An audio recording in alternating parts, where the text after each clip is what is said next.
Where did Civil War nurses work? Have you ever wondered where the brave women known as Civil War nurses worked during one of the most tumultuous times in American history? Their contributions were essential, and their workplaces varied greatly. Let's take a closer look at the different settings where these dedicated women provided care to wounded soldiers.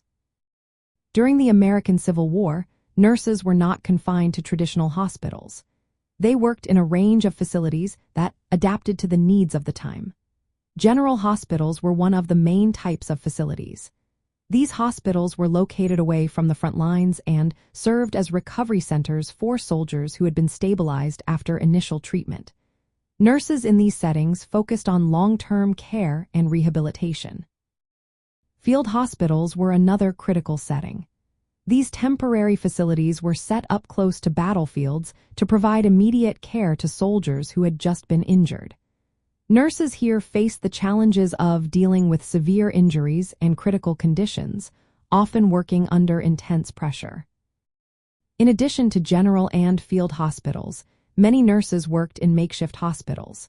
These were often buildings like schools, churches, or even private homes that were converted into medical facilities during emergencies.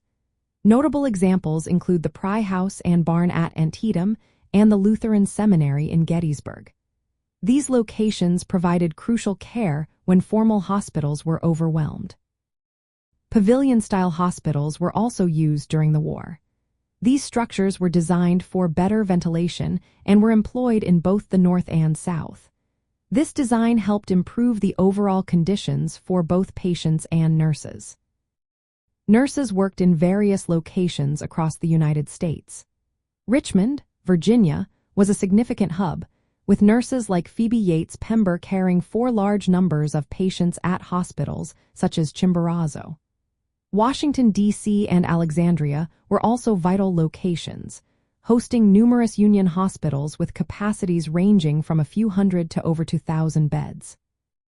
In the South, nurses like Kate Cumming traveled to Tennessee and Mississippi to assist Confederate forces. The roles and responsibilities of these nurses were diverse. They provided direct patient care by changing bedding, feeding patients, and assisting with minor medical procedures. Some nurses took on administrative roles, managing hospital operations or dispensing medications. Others helped maintain order in the wards and assisted surgeons during operations. The work of Civil War nurses marked a significant shift in gender roles.